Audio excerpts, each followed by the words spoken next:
voninahitra ho an'Andriamanitra amin'izao fotoanana izao mbola ahafahana indray mihaona amintsika amin'ny mpifaliana, amin'ny mpiravoravoana tanteraka ary raha lasy ranabavy izay manaraka an'ity fotoana androany ity, fotoam-bavaka izay arahantsika ao anatin'izao émission zao izay ahafahana indray mizara ny tenin'Andriamanitra, ny fahasoavan'Andriamanitra raitsitoa amintsika tsiraray avy, tononona ao amintsika ny fiadanan'Andriamanitra raitsitoa.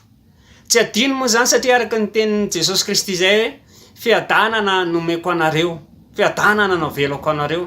Rara ny zanak'Andriamanitra raha izara fiadanana satria na ndray maimaim-poana dia mizara maimaim-poana. Fiadanana zay milazain'i Jesosy nilaza mana hoe tsy tahaka ny fanomeny zao tontolo zao no fanomeko anareo. Amen. Zany ny fanome azana avy amin'Andriamanitra. Andriamanitra rehefa manome zavatra ho antsika tsiraray avy dia tsarovy tsara fa zavatra lehibe zay nomen'Andriamanitra. Ary dia isaorantsika an'Andriamanitra ny amin'ity fotoana androany ity za tena faly manokana satria ny fitiavan'Andriamanitra, fahasoavan'Andriamanitra mbola matoy zao anahy. Tsy fantatro manokana ho anao zay manaraka ity live ity, noho ny amin'inona no mahavelona anao. Mety mieritreritra angambitsika hoe misy milaza hoe mety ny heriny sy ny tanjany, mety hoe mbola salama izy, mety hoe ny fahaizany, mety ny volany, ny harenany, tsara izany. Fa mbola mihoatra lavitra noho izany fitahian'Andriamanitra raha lasy ranabavy. Zao ny voambarany tenin'Andriamanitra maneho fitahian Jehovah mampanankarena ny olona ary voambarany tenin'Andriamanitra zany. Mankasitraka ihany koa ny mpanompon'Andriamanitra mbola manome anahy sehatra amin'izao fotoana zao ahafahako mizara fampahirezana eto amin'ity fotoana androany ity dia dokotera Enavady dia matoky indrindra fa ampiasa anahy eto Andriamanitra tamin'ny alalan'ny tsodrano izay menareo tompoko. Amin'izao fotoana zao dia hiditra anaty fotoam-bavaka isika dia mampahery anao mba tena hipartazy aloha ny live-tsika. Zava-dehibe indrindra mantsy ny fizarana satria rehefa nahazo maimaim-poana ianao, tsarovy tsara nefa nomen'Andriamanitra tolotsaina ny olombelona ahafahany mamorona n'io telefônina io dia ho ampiasaintsika izy io, tsy hoe ho ampiasaintsika ho lalaovintsika fotsiny fa ho ampiasaintsika hitoritsika ny tenin'Andriamanitra. Mety ianao tsy afaka hitory ny tenin'Andriamanitra, mety eo amin'ny fandriana izay misy anao mety eo anatin'ny tokantrano ianao mianjadiny ny olana, fa eto tsy dia hivavaka ao anao mba ho kasihan'Andriamanitra ianao amin'ny toerana izay misy anao ho vangin'Andriamanitra ianao satria ity fotoana androany ity dia nomeko loha hevitra mana hoe mahatokian Jehovah. Zay ny teny mpaminanina koa tao anatin'ny fiangonana dia volan'ny fahatokiana.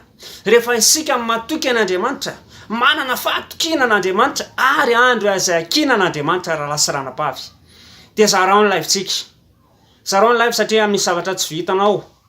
Mety misy zavatra tsy voateninao. Kanefa ny amin'ny alalany vava zay avoaka ny mpanompon'Andriamanitra eto, ampiasain'Andriamanitra eto, ireo anabavitsika hiaraka amintsika eto, dia hisy fampahirezana amin'ny fiainanao. Anaraka fampahirezantsika, anaraka vavaka sika, anaraka sketsatsika miaraka amin'ireo anabavitsika izay eto amin'izao fotoana izao. Dia mampahery anao, manentana anao apartazion ny live-tsika, atsony mpianakavy, andesika hiara hivavaka anompo an'Andriamanitra. Andetsika aloha hamaky tenin'Andriamanitra mialohan'ny vavaka izay ho asandratsika eto androany izay hitantsika amin'ny ohabolana toko fahatelo andininy fadimy ka hatramin'ny fahaenina. Vakitsika ny tenin'Andriamanitra ohabolana toko fahatelo andininy fadimy sy fahaenina. Matokian Jehovah amin'ny fona rehetra fa aza miakina amin'ny fahalalanao. Manake aza amin'ny alehanao rehetra fa izy andamina ny lalanao. Amen. Halleluja. Voambarany tenin'Andriamanitra teo mana hoe matokian Jehovah amin'ny fona rehetra. Matoa ny tenin'Andriamanitra ny teniny amin'ny resaka fo hoe izy rehetra dia ama-Andriamanitra sary-piaro anazy dia tsy tiany Andriamanitra mihitsy hoe ho afangaro amin'ny zavatra hafa Andriamanitra. Fa izy voambarany tenin'Andriamanitra jereo tsara ilay amin'ny andininy fadimy. Fa izy no andamina ny lalanao. Misy lalana mety ho programan'asanao amin'ny fiainanao manana fahatokiana an'Andriamanitra. Fa androany Andriamanitra dia anao zava-mahagaga indray Andriamanitra. Androany Andriamanitra aneo ny voninahiny Andriamanitra. Androany Andriamanitra aneo ny fahatsarany Andriamanitra. Manana anao fahatokiana. Atoke ampy zay ny fotoana natokisantsika. Mety hoe olona. Voambarany tenin'Andriamanitra hoe ho tahina izay olona matoky an Jehovah, fa ho vohozana izay olona matoky olona. Satria ny olombelona izay hitanao androany io mety tsy hitanao rapitso. Ny arena mety ho hitanao androany io satria mety misy fotoana ianao mety ho avy ny fotoana ho alain'Andriamanitra ianao, dia ho any amin'Andriamanitra mandrakariva ianao, ny zavatra mety no arinao ty am'izao tontolo ty mety hoe omena ny hafa no anampianao ny hafa fa ianao ho any amin'andriamanitra zany rena atsapazatsika amin'andriamanitra atokisatsika an'andriamanitra satria misy fahaizana aza miakina ny fahalalanao izy ny ten'andriamanitra satria ny fahalalantsika de voambarany ten'andriamanitra voafetra ny fahalalantsika amaolombelona tsika no foronona fa tsy mpamorona ary zany indrindra mahatonga an'andriamanitra aza miakina am'zany fahalalanao zany hoe izao ny zavatra haiko izao ny zavatra fantatro rapitso de ohatr zao raha fakapitso de ohatr zao ozy ny ten'andriamanitra aza mivady hoe rapitso de aria rapitso na ohatr zao fa an'andriamanitra no miahan'zany ain'andriamanitra tao ny zavatra rehetra andetsika hiara ivavaka amin'ny andriamanitra io hiara atoky an'andriamanitra anaty ty fotoam-bavaka ty hoe andriamanitra natoky anao zay fa ianao ny andamina ny zavatra rehetra eto ianao ampiasa ny tsiraray avy eto anatin'ity fotoam-bavaka ty andetsika hiara sotra anazy akalaza anazy angataka ny fanatrehany angataka ny fanamasin'andriamanitra atoky tateraka ny fanamasin'andriamanitra tsara koa tsika raha lasa ranabavy manolo tena vaovao anatrehan'andriamanitra za mo fanetanana foana eto satria fombarany ten'andriamanitra mandaingy sika raha milaza ny tena tsika fa marina nefa nota mbola misy ao anatsika ranay tsika mety mbola ny zavatra misy mantsy de zao mety misy manana fahalemena mety misy tena tapalatsako anatin'ny ota fa ny tsara amitsika de zao mitsotra anatrehan'andriamanitra ndraindray koa misy otatsina ndraindray ianao mety hoe amin'ny alina ianao mety manofy ianao mety mamety tondro olona ianao ndraindray mety zavatra toy zany zavatra tsy eritseretinao anatin'ny alina iny mety tsy ampy fiambenana ianao tsy ampy fiarovana ianao de tapalatsako anatin'ny mandeha manana nofy hafa tsy misaitsaina ny voninahitr'andriamanitra zany angatantsika famelana avy amin'andriamanitra mba amindran'andriamanitra fotsika satria rehefa amindran'andriamanitra fotsika de tsy lany ritsy asika fa mirapony jehova ozy tsy nalany ritsy asika zany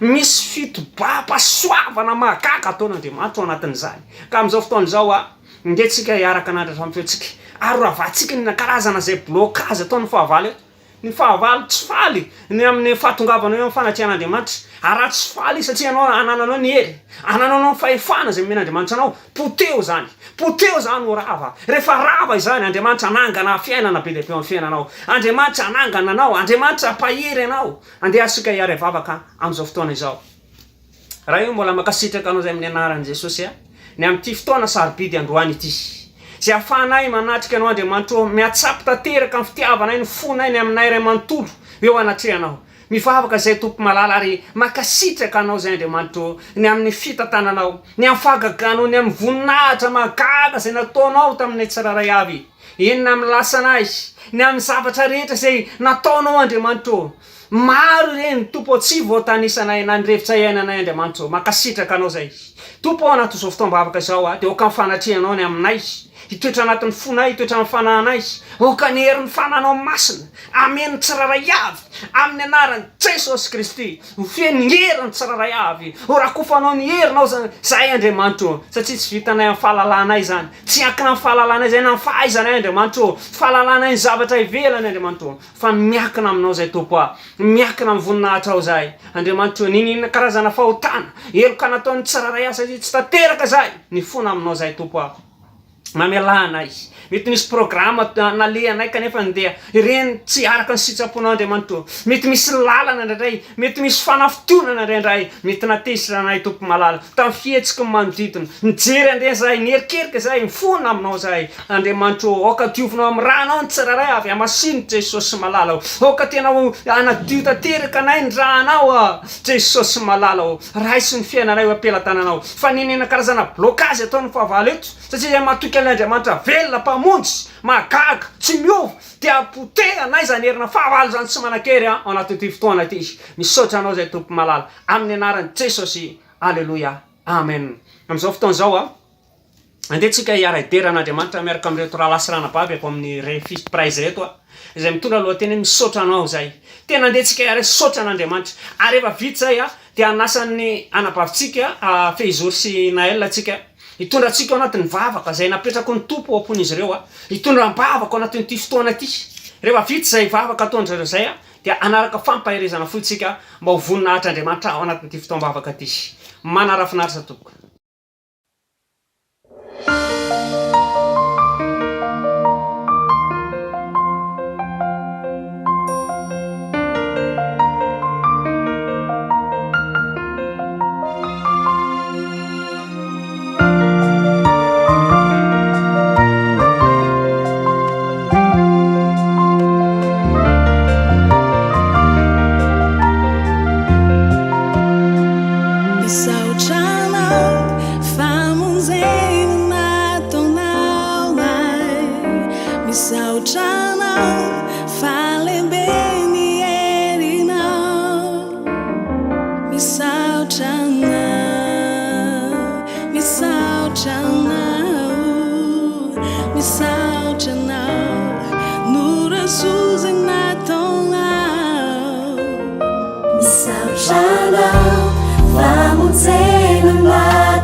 tena zany mihitsy jesosy misaotra anao tsara loatra anao tompo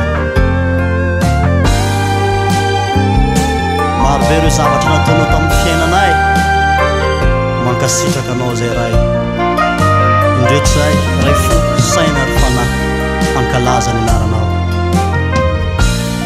alleloia tsika rehetra ireo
Alleluia. Mbola mamerina ny fiarabana antsika rehetra ny tokantrano any amin'izao fotoana izao ary mbola mankasitraka ny mpampian'Andriamanitra ny amin'ny tombontsoa izay amin'ny fivelarana amin'ny asa fanompoana izay omeny amin'izao fotoana izao tsika dia mbola hitohy ao anatin'ny mivavaka isika ho an'ny kristianina maneran-tany mba hibanjina ny fahalehibiazan'Andriamanitra toky anazy hatrany inona zavatra mitranga amin'ny fiainana dia manasanao izay raha vavy mitondra ny ao anaty izany mankasitraka tompoko amin'ny famezana sehatra voalohany indrindra dia mankasitraka an'Andriamanitra ny amin'ny fitahiny sy amin'ny tombontsoa izay omeny antsika afaka manompo anazy tahaka an'izao mankasitraka ny mpanompon'Andriamanitra ihany koa manome anay sehatra ary misaotra antsika rehetra izay manatrika an'izao fotoana izao dia araka izany tombavaka izay nolazain-dravavy teo izany hivavakantsika amin'izao fotoana izao ho antsika kristiana manerana an'izao tontolo izao dia asan-drato avy hatrany ary ny feonao raha amin'ny anara-mahery Jesosy Kristy dia faly izay amin'izao fotoana izao misaotra midera ary mankalaza ilay anaranao be voninahitra indrindra misaotra anao izay ny amin'ny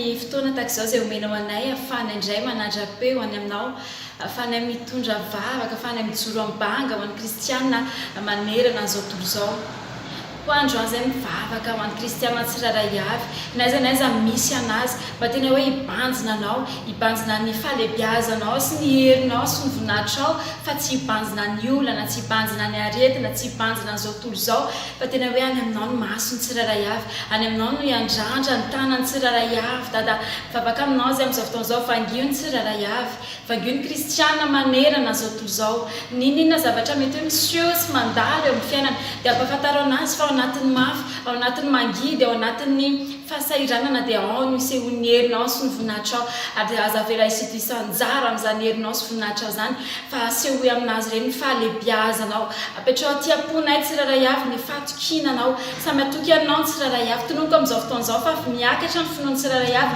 miakatra ny fatokiny tsiraray avy ianao dada ka namanao ahoana mafy ny tafio-drivotra manoloana anazy dia izay atoky anao ny tsiraray avy tena hoe amin'ity volan'ny fatokiny ity dia tena hoe hiakatra ny niveau amin'ny fatokinanao tsy ho resin'ny olana tsy ho resin'ady fa tena hoe mpandresy izay ao aminao ary matoky ny fandresena efa nampanantenainao anay izay amin'ny anaran'i Jesosy nanaovanay ny zavavaka izany ary voninahitra ny dera ny aja mandrakizay dia averinay anao satria anao rery an'izany amin'ny anaran'i Jesosy Kristy misaotra raha eo amen amen dia mihintsika fa efa niakatra indray finoany tsiraray avy dia ampatsahivy amin'ny fanahy masina sy mampahereza amin'ny fanahy masina indray fa tena hoe lehibe ny andriamanitsika inona zavatra mitranga eo amin'ny fiainana kristiana amin'izao fotoana izao dia amin'izao fotoana izao tsika nakaka sketch sy fampaherezana fa mianohan'izany nandao tsika naraka ny tsihirany Aleluia.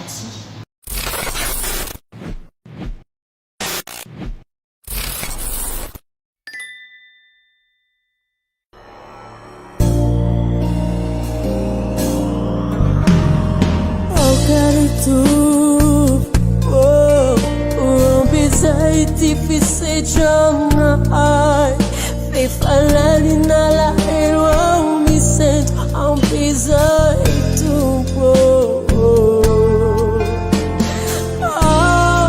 cadê esses azati a fua, hacia lori mundio, bam verena tu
Andrasani fana ikyunyando iperena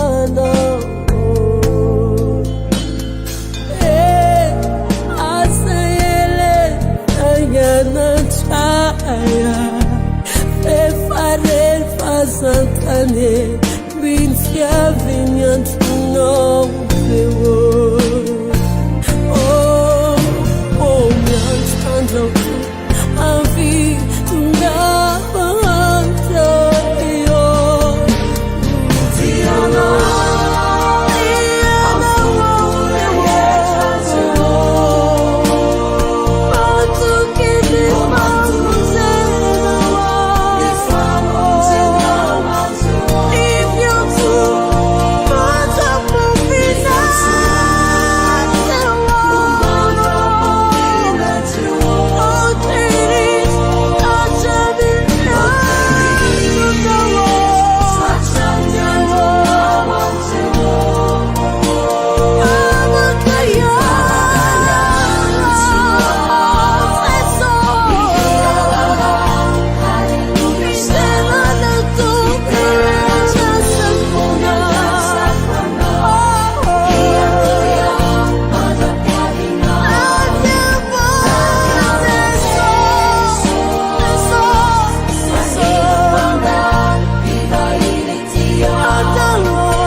Sanfe, lasa jereko ary le message io inona indray re zany lanitro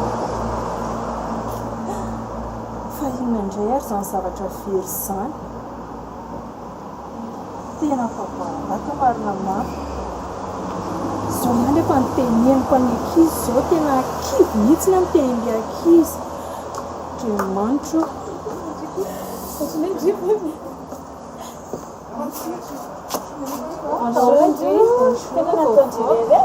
tena kivy aky zany misy problème indray ao ampiasany misy zavatra very indray ny vao io tonga io message io tena fa kivy mihitsy ny fa miteny an'ilay ankizy mba tokony hitandrina fa zay ny ankizy fa deuxième avertissement anay zay tsy haiko inona zao ny atao tsy maintsy irégulé indray raha misy tena kivy tsy tapitsony inona mitenenina amin'ireo ankizy ireo azakivy am'izany fa resaky araka ny ten'Andriamanitra hoe kino amin'ny Jehovah ny asanao dia olavin'azy dia gasy anao manomboka androany tena hoe mivavaka mipetraka aminazy zany madika fa lehibe ny Andriamanitsika aminao ta zao fahasahiranana zao amin'izao mihitsy no anehoany ny era sovinany amin'ny fiainatsika zao zavatra mafy zao ana hoe tsy moramora le izy fa aza matahotra fa tsisy tsony troisième avertissement ary na io deuxième io ara mety tsy ho considéreny zareo Andriamanitra ino hoe hita le zavatra satra betsaka ke fa faherezana mamonjy fotoanaty zay satra betsaka naravalo Alleluia soratsika an'Andriamanitra nanaraka ny vavaka izay nentin'ny ranabavintsika teo teo ihany koa ny sketch ary amin'ity fotoanandroany ity zara fampaherezana fohy amintsika koa mikasika amin'ny atao hoe matoky an'Andriamanitra matoky an Jehova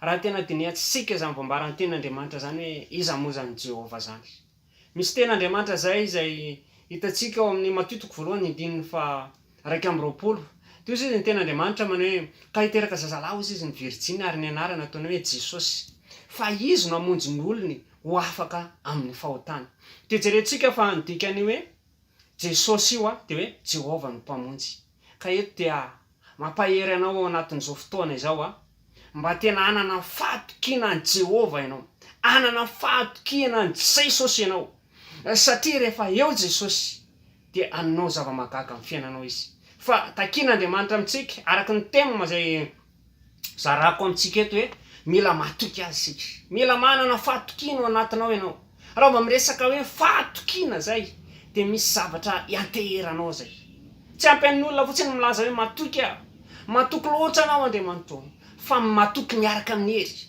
matoky miaraka amin'ny apinga, matoky miaraka amin'ny fitaova ampiadiana zay miaraka amin'Andriamanitra, miaraka amin'ilay Andriamanitra mpanavitra, ilay Andriamanitra mpanao fagakana, ilay Andriamanitra mpanome vahaolana. Izany no toriko eto androany. Ka mialohan'izany dia manasanao ahivavaka eo anatrehan'Andriamanitra. Tompo misaotra anao zay amin'ity androany ity raha mbola ameno fotoana indray ahafana indray mifampahery eto. Eto zay dia mivavaka Andriamanitra amin'izao fotoana izao mivavaka eo anatrehanao ary mangataka ny fiasanao zay tompo malala anatin'ny teny. Satria ny teninao dia fiainana, ny teninao dia toy ny sabatra ny fanahy'Andriamanitra. Ny teninao dia manasitrana, ny teninao dia manafaka, ny teninao dia manova ny zavatra rehetra Andriamanitra. Dia tahiny tsiraray avy, aoka tena hoe andraikasika manokana avy aminao zay tompo malala. Eto mivavaka tompo malala, tsy atehitra amin'ny heriko, tsy atehitra amin'ny tanjako tompo, fa tena mitehitra aminao, matoky anao Andriamanitra, fa aneo fagagana eto amin'ny alalan'ny teninao, ho fantatra indray ny sarobidin'ny teninao. Misaotra tompo, alleluia, amen. Andesika amaky tenin'Andriamanitra izay hitantsika ao amin'ny Salamo 5:1, andininy 7:7. Vakitsika ny tenin'Andriamanitra amin'ny anaran'i Jesosy. Ry Israely io, matokian Jehova, heriny sy apinga izy. Ry taranaky Arona o, matokian Jehova, heriny sy apinga ny izy. Alleluia. Araka izany tenin'Andriamanitra zany dia ny amin'ny resaka fahatokisana.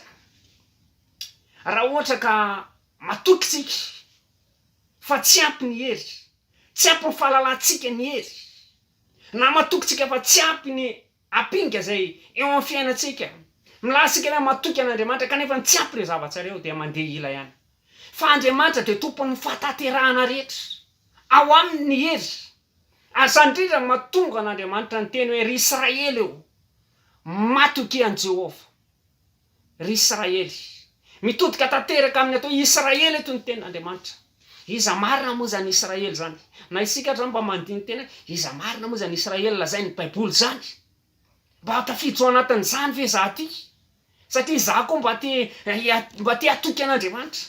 Za koa mba te hananapinga, afahako manohatra ny zavatra trehako, afahako mandresy ny zavatra trehako.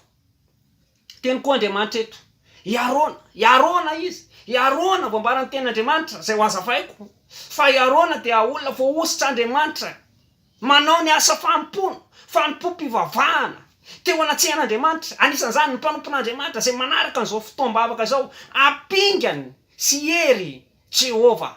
Mila matoky azy sika. Fa ndeha hojerevantsika ilay Israely satria isika dia voafaritra anatin'ny tenin'Andriamanitra, miorina amin'ny alalan'ny tenin'Andriamanitra. Mila fantatsika ny andohany zany tantara izany. Ekena fa nandritsy ny taona 100 maro fa matona veriny zany taty amin'ny taona 100 taty aoriana dia mba misy ihany koa anjaratsika. Satria ny tenin'Andriamanitra tsy mipetraka ao amin'ny olona taloha ihany, fa ny tenin'Andriamanitra dia maharitra mandrakizay ho an'izay velona ka mandalo eto ambonin'ity tany ity ka mandray ny tenin'Andriamanitra dia azo tombontsoa amin'ny alalan'ny tenin'Andriamanitra.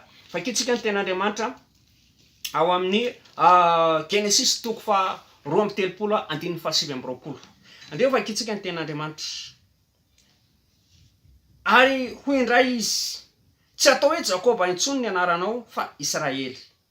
Satria efa nitolona tamin'Andriamanitra sy tamin'ny olona ianao ka nahery. Alleluia.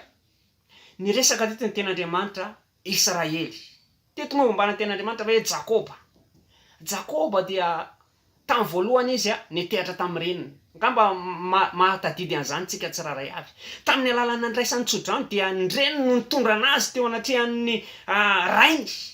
Tamin'izany fotoan'izany dia vita tsara ny passation nandray satria fetsifetsy voambaran'ny tenin'Andriamanitra. Dia rehefa taty aoriana nefa dia nitranga amin'izay ny olana. Ary zavatra mahavariana ary raha lasy ranabava ndraindray misy zavatra ataontsika, mieritreretintsika ty zavatra hoe ataontsika, fa rehefa any aoriana any misy itadiavantsika an'Andriamanitra. Misy fotoana ndraindray ny olona manilikilika an'Andriamanitra fa ny fahalalany, ny hery, ny tanjany, zany ny anteherany, ny atokisany. Dia voambaran'ny tenin'Andriamanitra fa rehefa taty aoriana izy nanana olana tamin'ny rahalahy satria nalay tamin'ny fihetsehana ny fizokiana voambaran'ny tenin'Andriamanitra. Dia nitolona tamin'Andriamanitra zany le Israely voambaran'ny tenin'Andriamanitra hoe ry Israely dia olona mpitolona amin'Andriamanitra. Jerevantsika eo amin'ilay hoe Israely amin'ny teny fasina am'roapolo io dia misy adika teny mazava tsara raha ao anatin'ny telefona moa le izy dia tsy voasoratsao fa ao anatin'ny baiboly dia hitantsika izany hoe Israely egala mpitolona amin'Andriamanitra. Mampahery zany eto ry mpitolona amin'Andriamanitra, matoky an'Andriamanitra, matoky an Jehova, matoky an Jesosy. Aza mitoky amin'ny fahalalànao, aza mitoky amin'ny herinao, fa izy dia heriny izy, hery ho an'ny Israely, hery ho an'ny Jakoba. Satria raha reraka Jakoba, satria ny fahavalo eritrereto hoe ny fahavalo netiny Esau tamin'izany fotoan'izany mambarany ten'Andriamanitra fa efa 100 lahy mahery. Fa mambarany ten'Andriamanitra hoe hiady aminazy. Efa tena hoe ambavahoana ny fahafatesana. Efa fahavalo manodidina. Efa tena mireraka, fa dia tena nitolona tamin'Andriamanitra. Ilaina ny fitolomana amin'Andriamanitra manoloana ny atao hoe fahatokiana an'Andriamanitra. Raha hoantsika milaza ny tena tsika mahatoky an'Andriamanitra isika, mila mitolona mbavaka isika, mila mitolona eo anatseh'Andriamanitra isika. Tsy vitantsika mampibarany ten'Andriamanitra mana tsy amikerina fatanjahana. Fa mifanahiko ririano Jehova tompon'Andriamanitra rehefa mirotsaka ao anaty ao ny herin'Andriamanitra, afaka vita exploit goavana ianao. Satria izay hery zay no ahafahantsika manana fahatokiana miaraka amin'ilay Andriamanitra antsika. Zany hoe lasa mitovy zany. Satria ampitain'Andriamanitra ao anatsika ny hery mba ahafahantsika manatanteraka ny sitrapony, mba ahafahantsika manatanteraka izay lazain'Andriamanitra. Io Andriamanitra tsika iny dia Andriamanitra tsara, niresaka izy amin'ny Aroana mpambarany ten'Andriamanitra satria tsy voafatra tamin'ilay zanak'Israely ihany, tsy le mpitolona tamin'Andriamanitra ihany ny fomban'Andriamanitra ny amin'ny resaka fahatokiana, fa natolony koa ho an'ny mpanompony. Ny mpanompony tsy hoe andeha amin'ny fahazarana fotsiny amin'ny asa fanompoana. Hoe zao rehefa ohatrao zao ny vola miditra, zao ny zavatra miditra ao anatin'ny asa fanompoana, zao ny ataony ihany, zao ny ataony ihany. Tsy atehatra amin'izany tsika ny fahalalantsika fa avelatsika Andriamanitra manao ny asany. Rehefa manao ny asan'Andriamanitra dia zao misy ten'Andriamanitra ho amaranantsika anazy izay hitantsika ato amin'ny Salamo voambarany ten'Andriamanitra Salamo fa 47 andininy voalohany sy faharoa. Ndeny mba hikitsika ny ten'Andriamanitra mbola hitsika fampahirezana amin'izao fotoana zao Salamo fa 47 andininy voalohany sy faharoa. Andriamanitra no aro sy hery ho antsika, mpamonjy mora azo indrindra amin'ny fahoriana izy. Koa izany no tsy atahorantsika na dia ho levina aza ny tany, na mifindra ho any anatin'ny ranomasina aza ny tendrombohitra. Zay voambarany ten'Andriamanitra. Andriamanitra ozy ny hery ho antsika. Hery ho antsika izy atokisantsika. Hery ho antsika izy voambarany ten'Andriamanitra. Mpamonjy mora azo indrindra amin'ny andro fahoriana. Misy solution ndray mety tena efa tsy vitantsika. Tsy takatry ny eritreretantsika mihitsy ny hoe ahoana ny amanany ty olana ty. Fandesika atoky. Ametraka ny fahatokisantsika amin'Andriamanitra amin'ity volana ty satria haina ataony zavatra rehetra. Tsy miova Andriamanitra, tsy miova izy. Mpamonjy mora azo indrindra izy. Tsy fantatra hoe ina mety fahoriana izay misy amin'ny fiainanao. Andesika amin'izao fotoana izao hoe atsako tanteraka amin'Andriamanitra. Tahaka ny Jakoba izay efa hoe very-hevitra. Tsy hitantsony aiza ny lalana le, ahoana ny fomba ataony fahavalo marobe, fa dia atoky amin'Andriamanitra ka. Ry Israely soloy ny anaranao io amin'izao fotoana izao. Tsy fantatra hoe iza ny anaranao. Matoky an Jehova. Apinganao sy herinao izy. Ahafahanao miady amin'ny herin'ny fanangolena ataony devoly amin'ny fiainanao. Amin'ny heriny aretina izay misy amin'ny fiainanao. Amin'ny karazana virus eto amin'izao tontolo izao. Apinga lehibe izy afaka ampandrisanao. Ka andesika metraka amin'ny fatokisantsika hivavaka eo anatin'Andriamanitra. Raha io mbola misaotra anao zay amin'ny anaran'i Jesosy ihany amin'ity fotoana androany ity izay nafahana iny andreny amin'ny teninao Tompo mitodika ty aminay zany teny zany aoka izay tena atoky anao Andriamanitra satria herinay ianao tsy mahavita manao na inona na inona izay tompo malala raha tsy miankina aminao, raha tsy mitehitra aminao, tsy sosy malala apetraka aminao tsiraray avy. Mba tena hanana fahatokiana lalina anao no manoloana ny zavatra misy eto amin'izao tontolo izao. Manoloana izao valandro farany izao ka tena hanana fahatokiana anao zay Andriamanitra satria ianao dia hery ho anay Andriamanitra. Ianao dia atoky sy tanjaka ho anay ianao Tompo. Misaotra anao satria hainao izao zavatra rehetra amin'ny anaran'i Jesosy. Alléluia. Amen. Dia raha isika Andriamanitra ny amin'ny fampahirezana teo amina fa misy zavatra takatra ao nisy révélation izay miraisinao. Mbola hivavaka isika. Toy ny fifandraisanao amin'Andriamanitra. Zarazarainy samy manana azy moa fanomezam-pahasoavana. Misy ireo olona natsoan'Andriamanitra hitondram-bavaka, mpitolona amin'Andriamanitra mitondram-bavaka ny hafa, manao karazana délivrance, manao intercession. Andesika hivavaka ho azy ireo amin'izao fotoana izao. Zay no fitarihan'ny fanamasina eto hivavaka ao andreny raha lasy ranabavy reny. ny adidy tsy andraikitsy aminazy reny mila manana fatokina lalan'Andriamanitra tsy vita amin'ny alalan'ny hery satria misy karazana fahefana be dia be miseho anatin'ireny, misy herina fahavalo ireo anatin'ireny. Mila vavaka avy amintsika reny intercession reny, mila vavaka avy amintsika reny raha lasy-ranabavy reny izay fa nanolo tena tanteraka hoe hitondram-bavaka amin'ny fiangonana, hijoro tena hoe andriakiana amin'ny fiangonana. Andeha sika sy ianao hivavaka ho azy ireny amin'izao fotoana izao mba ho tena ho tahian'Andriamanitra, ho tafian'Andriamanitra hery izy ireny, ho tafian'Andriamanitra tanjaka izy ireny satria tsy vita amin'ny hery raha lasy-ranabavy. Raha manao délivrance olona anankiray ianao tsara ovy tsara zany, misy hery mivoaka ao anatin'izany, misy atsem-boana mivoaka ao anatin'izany, misy be dia be ny karazana zavatra mivoaka ao anatin'ireny raha lasy-ranabavy reny. Angatakitsika hoe tononontsika misy ny herin'Andriamanitra tena anenika an'ireny raha lasy-ranabavy reny any amin'ny toerana izay misy anazy any amin'izao fotoana izao. Mety misy miatrika an'izany izy ireo amin'izao fotoana izao manaraka an'ity fotoam-bavaka ty hivavaka ho anareo zay mba ho tahian'Andriamanitra ianao manokana izany. Andeha hiary hivavaka asika tompoko. Raha io mbola makasitraka anao zay amin'ny anaran'i Jesosy Kristy raha mbola hivavaka ho an'ireo raha lasy sy ranabavy izay nomenao fanomezam-pahasoavan'Andriamanitra, mivavaka ho an'ny hafa, mitondram-bavaka ny hafa, nomenao fahefan'Andriamanitra, manao délivrance be dia be tompo malala eo groupe intercession rehetra izay manaraka an'izao fotoam-bavaka izao. Mivavaka zay Andriamanitra, mangataka hery Andriamanitra aminazy ireo, feno hery izy ireo Andriamanitra. Fantatray Andriamanitra fa tsy moramora manao ny asanao tompo malala, fa feno ny herinao izy Jesosy malala, ampandreseo izy Andriamanitra. Raha misy zavatra tenenina izy ireo, raha misy fahefana anatin'izy ireo Andriamanitra, ampitoboa izany Jesosy malala. Oka tena hoe ahery izy ireo Andriamanitra, andresy fahavalo izy ireo, ary andositra ny fahavalo reo vao mijoro ireo intercession rehetra reo Andriamanitra. Naiza toerana misy anazy ireo Andriamanitra, fa tsy izy ireo ara-bola, ara-panahy, ara-materialy, ny zavatra rehetra izay ilainy izy ireo Andriamanitra, dia oka ny fitahianao mahagaga ny fiainan'izy ireo amin'ny anaran'i Jesosy Kristy. Tahianao manokana izy ireo. Saotra tompo, alleluia, amen. Amen. Tahian'Andriamanitra ianareo raha lasy ranabavy. Mahereza amin'ny asan'ny tompo satria fantatsareo fa tsy foana tsy akory ny fikelezanareo ainao amin'ny tompo. Zay rehetra ataonareo dia tsara ovy tsara fa Andriamanitra mamaly fitianareo. Amin'izao fotoana izao dia mbola hivavaka isika ametraka ny alina eo am-pelantanan'Andriamanitra. Hivavaka ihany koa isika ho an'ny mpiasa alina. Mety be dia be ny ireo namantsika mbola hiasa alina hoe tsika mbavaka eo anatin'Andriamanitra, ary andehantsika hiara hisaotra an'Andriamanitra tamin'ity fotoana androany ity dia tena hoe atoky tanteraka an'Andriamanitra isika amin'ny zavatra rehetra. Ka asandrato ny feonao amin'izao fotoana izao andehantsika hiara hivavaka tompoko. Raha io mbola misaotranao zay amin'izao fotoana izao tamin'ny fanatrehanao magaga teto androany.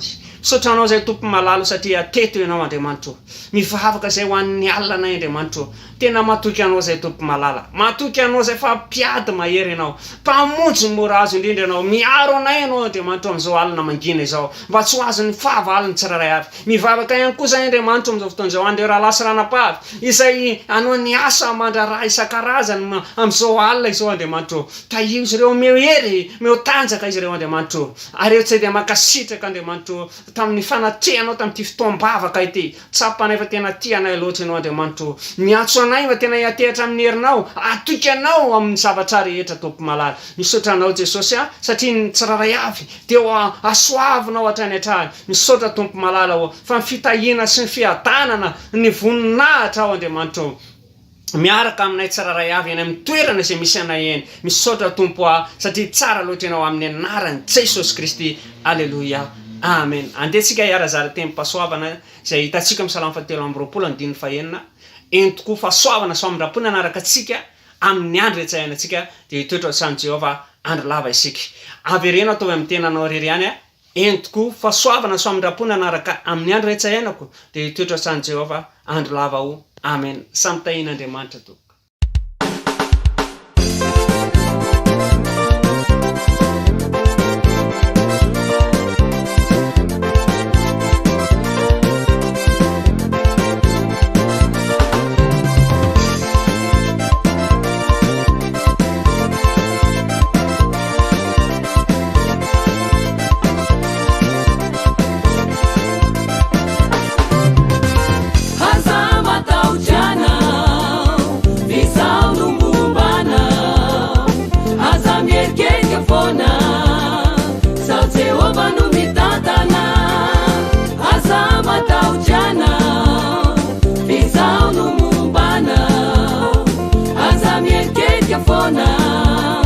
Sao Jehovah no me tata na